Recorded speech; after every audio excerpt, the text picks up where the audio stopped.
Okay, hi, my name's Frances, and I feel like an idiot doing this, but people have been telling me for a long time, hey, tell your story, tell your story. Frankly, I didn't want to because it's depressing, and I like to focus on the positive. But the short version is I was most likely born without hip sockets, congenital hip dysplasia caused by something called Ehlers-Danlos syndrome, or EDS. It's hereditary. It's basically you don't make proper collagen, and your connective tissues are too loose. So by 28, I was hurting and had a lot of pain, and by 39, they figured out why. They said probably the best thing to do is replace your hips. So that's what I did. I came out of bilateral hip replacement surgery, and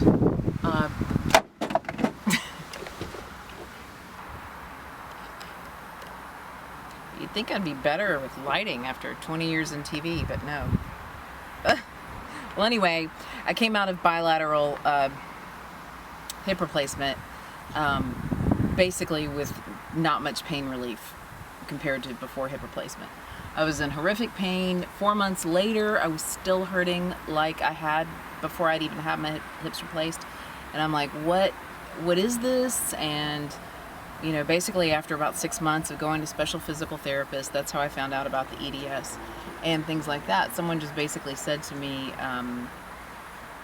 you know, the implants are in place, they look good, I'm not sure why you're hurting, but there's nothing else we can do for you. So I figured it was just me, and spent 4 years with not one day not in pain. And compared to the relief that everybody else gets from hip replacement, I thought, well, okay, it's because my tissues are too stretchy, so I'll strengthen the muscles, and maybe I'm vitamin D deficient, so I'll move to someplace warmer and try to get in the sun all the time, get in the pool a lot, to be non-weight bearing and try to grow back some muscles. But basically in 4 years, it's just been 4 years of hell and disability, and I put on a happy face and try to focus on the positive.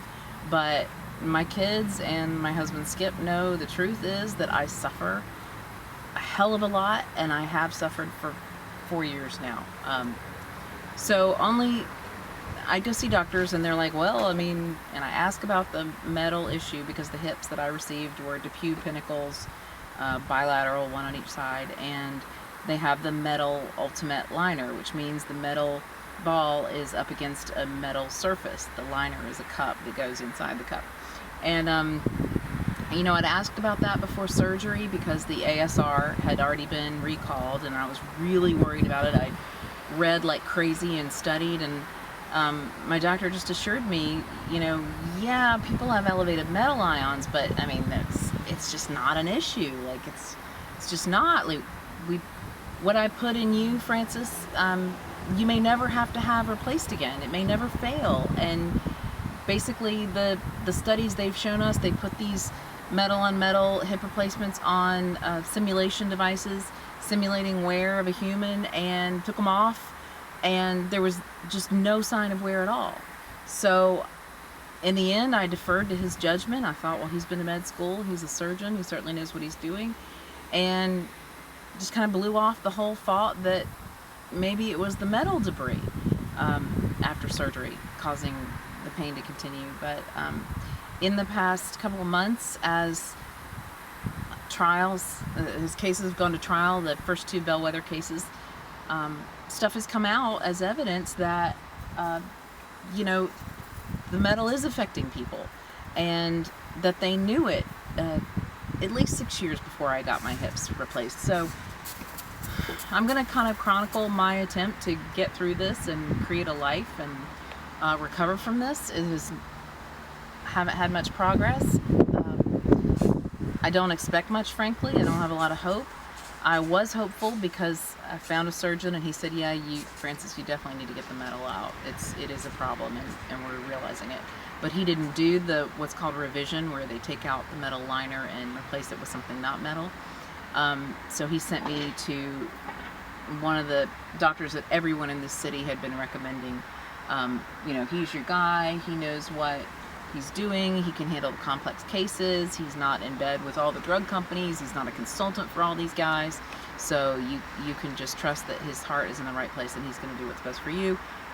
What's new is I found out today, his surgical coordinator called me and said he's not taking any new patients that have to have these types of hips revised. And I said, well, I'm here and I need to get them out. And she just said, he's made a decision. And I said, well, he's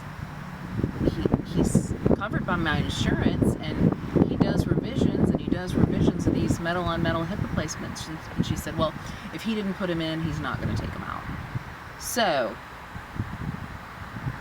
that led my husband and me to believe, wow, okay, as patients who have these things in our bodies that are now more commonly known as being problem devices, it's like we're radioactive. Like, is no one gonna touch us? Is no one gonna help us get this stuff out of our bodies? My hearing's already definitely affected to the point that I don't even ask my kids to repeat themselves anymore, because it's just every sentence. The ringing in my ears at night is ridiculous, and all that's on top of elevated cobalt and chromium levels and constant pain down both legs, like inner and outer thigh, mostly outer thigh, IT band, TFL. I sometimes I wake up in the morning and I think, oh, okay, maybe I'm turning a corner, and then I get up and stand at the coffee maker for about 2 minutes and think, nope, there it is, it's back. Standing 2 minutes did that to me. So although I don't really want to share this journey, so many people have said, you need to write about it, you need to talk about it. And my husband said, we have nothing to lose. Use your gifts, and maybe there's somebody out there who needs to hear that you're going through this. I don't know what good could come of it, but I'm putting it out there because that kind of is what I do. I'm a communicator, or at least I was professionally once, before the hips went bad. And so here it is. I'm in Austin, Texas. I have 3 kids. I'm 44. My kids are 12, and 10, and never remember a mother who could play with them. I never got to be, and never have gotten to be, the kind of mother that I always planned to be and looked forward to being. And I'm so freaking angry about that. That's the one thing that I just still really have a hard time wrapping my head around. And I thought there was hope, because I thought somebody could get these things out of me, and at least then maybe my body would clear the cobalt and chromium and nickel. But it seems like that's going to be a harder case than I expected. It's not a battle I want. I just want to go live my life. But it's hard to live your life when you can't walk and everyone's denying any potential reason. Maybe it could be the metal that your body doesn't like. Maybe we should test you for metal allergy or metal sensitivity. Nah, we don't take patients like you. We don't take patients who have these metal implants that need to be replaced. So that's where we stand right now, and I'll keep you updated. Thanks. Hope you're doing better than I am, and if you have some friends or family members who have never gotten better after a total hip replacement, send them this way, share this with them, and maybe it'll make them feel better, at least that they're not alone, because for a couple years that's what at least all the doctors were like, I don't know. Wouldn't mention that anyone else had had these troubles, and now come to find out there are 9,000 of us who at least have had a worse time with the Pinnacle than anyone else, and another 9,000 people had a really hard time with the ASR, which was recalled. The Pinnacle was just, it's called silent recall, kind of. It's basically like they pull it from the market and say, oh, the sales weren't that good, and that way, the FDA has egg on its face for passing these things without any human clinical trials at all. So it's called a 510K passage. So saying, hey, there's so much like an old device that already passed, we don't need to do the clinical trials. But yet, when I had concerns about the ASR, and I was told, oh, well, the Pinnacle's nothing like the ASR. I was told as recently as last year when I saw a surgeon here in Austin about removing the metal. He said, oh man, a Pinnacle is so different than the ASR. A Pinnacle on its worst day is still better than an ASR on its best day. Come to find out, he was the hired to be an expert witness at the most recent trial against Johnson & Johnson. He was hired by Johnson & Johnson, so I mean, of course I would assume he's going to tell me they're okay. But anyway, come to find out, the ASR was passed with a 510K as well, on the basis that it was so much like the Pinnacle that we don't need to do clinical trials. There were no clinical trials on humans done for the Pinnacle either. So anyway, I'm out of time. Struggling to find a doctor who will do the revision for me. Basically, I'm thinking they're afraid to touch those of us who have these now known to be bad hip replacements. And I apologize for the sunburn. All I can do is lay around a lot of days, so I was outside today in the sun trying to keep my vitamin D levels up, floating, because some days floating in water is the best way to be upright, but not increasing the hip pain.